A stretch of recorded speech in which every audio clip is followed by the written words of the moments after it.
Շնորհակալություն։ Միանգամից ասեմ, որ ես այն մարդկանցից եմ, ով կողմնակից է կուսակցությունների համար մարդկային ռեսուրսի, քաղաքական գաղափարախոսության եւ կուսակցությանը հարիր այլ ոչ նյութական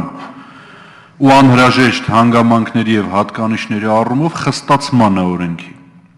Եվ գտնում եմ, որ հիմնադիր համագումարը 3 ենթադրենք ձեր վիճակագրությամբ շուրջ 3 միլիոնանոց բնակչություն ունեցող պետության մեջ պիտի առնվազն 1000 հոգուց սկսվի հիմնադիր համագումարը, առնվազն, որ 2000 հոգու որոշակի ժամկետ անց արկայության պահանջը բավարար է եւ դեռ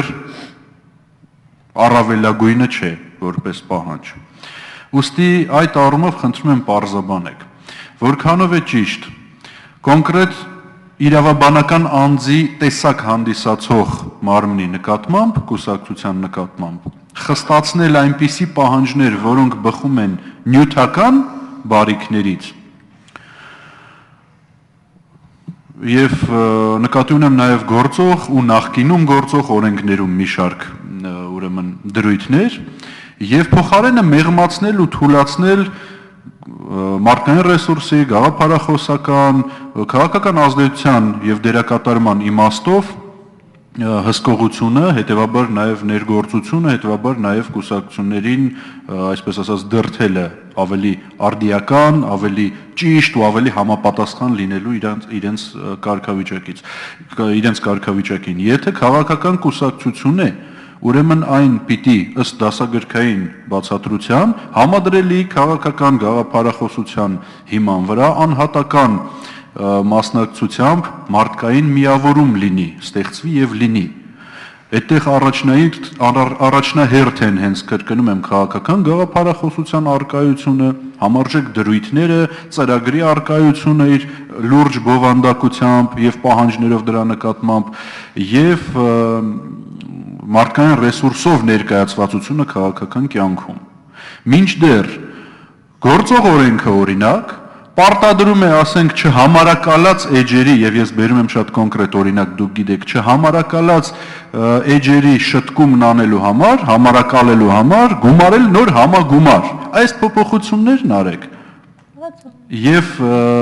վարչարարական, բյուրոկրատական փոփոխությունները ուղղեք ավելի շատ հսկողությանը ասածս երկու մասով։ Պետությունը, արդարադատության նախարարությունը որպես իրավասու մարմին նախ եւ առաջ պարտավոր է նպաստելու կուսակցությունների կայացմանը։ Կուսակցությունների կայացումը տեղի կունենա այն ժամանակ, երբ կուսակցությունները ստեղծվեն իրականում մարդկանց կողմից, ոչ թե որպես իշխանական պրոյեկտներ։ Դրա համար անհրաժեշտ է, որպեսզի մարդկանց կողմից ստեղծվող կուսակցությունը հիմնադրվի զանգվածայինորեն եւ նվազագույն շեմը պիտի բարձրացվի կամ ուրեմն իջեցրեք ինչի 100 հոգի իսկ ով է որոշել որ դա է նվազագույն ուրեմն տվեք հնարավորություն 3 կամ 2 հոգու հիմնադրել կուսակցություններ ինչպես նախկինում է բայց հավատացեք ինձ Հայաստանի Հանրապետության բնակչությունը ժողովուրդը զոզվել է անթիվ անհամար կուսակցություններից որոնք ստեղծվում են ուղղակի կարգավիճակ ունենալու համար եւ երկրորդ հսկողության կողմնակից եմ կրկնում եմ ինչու հսկողություն չսահմանել հսկողական մեխանիզմներ որպեսզի պահանջը 2000 3000 հոգու եւ այլն նկատմամբ իրականում լինի իրականում տեղի ունենա հակառակ պարագայում մարդիկ ունեն հնարավորություն ստեղծելու այլ կարգավիճակի կառույց ինչպես ասացի գտնում եմ որ կուսակցությունների հանդեպ պահանջները պիտի խստացվեն բայց դրանք պիտի վերաբերեն բացառապես գաղափարախոսական ծրագրային բովանդակությանը եւ մարդկային ռեսուրսի արկայության իմաստով դրանց պիտի վերաբերեն հիմա տարածքային բաժանումների ու ներգրավվածության, ներկայացվածության իմաստով դա դառնում է ոչ մեկը ոչ մյուսը այլ ֆինանսական, նյութական բեռ կուսակցությունների համար որքանով է սա ժողովրդավարական, որքանով է սա նպաստավոր չէ որ դրանով ըստ էության ստիպում են կուսակցություններին գումարներ ծախսել, գրասենյակներ հիմնել մինչդեռ մարդիկ կարող են հարել կոնկրետ քաղաքական գաղափարախոսությանը, պետության մեջ, երկրի մեջ քաղաքական գործողություններ անելու եւ նպատակներին հասնելու տվյալ կուսակցության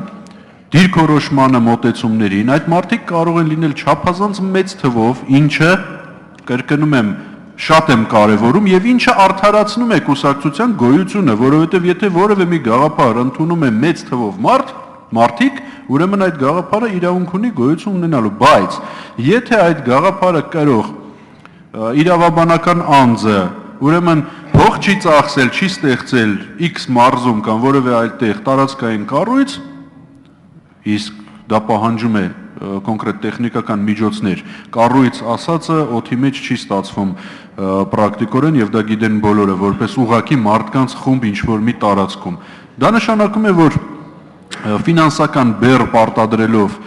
դնելով կուսակցության վրա մենք ի սկզբանե ստեղծում ենք կառույցի նախագծի հեղինակները ստեղծում են խոչընդոտներ կուսակցությունների գործունեության համար։ Մյուս կողմից նաև խնդրում եմ ձեր դիրքորոշումը մարդկային ռեսուրսի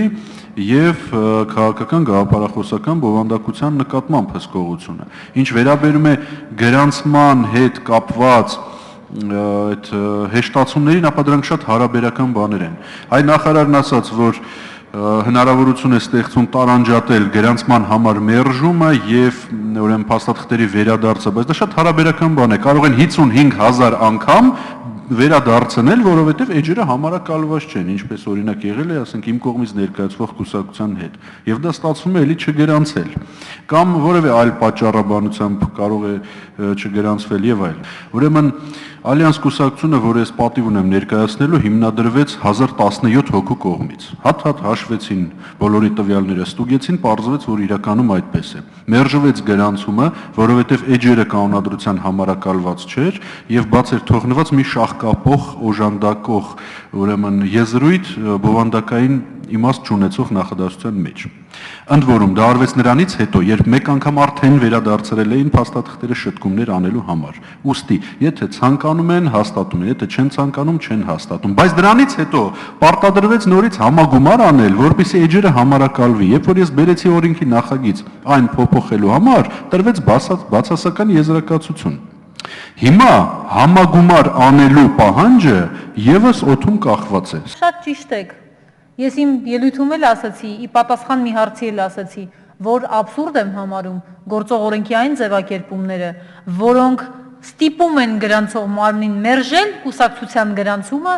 այդպիսի, որոնք դուք նշեցիք եւ ոչ միայն այդպիսի պատճառներով։ Արդարադատության նախարարությունը հաստատում է ծրագիրը եւ ոչ թե ծրագրի բովանդակությունը, հակառակ դեպքում դա կլիներ, ելի եմ ասում, լրացուցիչ գործիք եւ մեխանիզմ արդարադատության նախարարության կողմից կուսակցությունների նաեւ գաղափարական մոտեցումները վերահսկելու առումով։ Ինչ վերաբերում է ձեր կողմից բարձրացված հարցին, այո, ես հիշում եմ, ավելին ձեր կողմից ներկայացված նախագիծը մեր հանձնաժողովում ստացել էր դրական եզրակացություն, հետևաբար այո, ես կիսում եմ ձեր մտահոգությունը։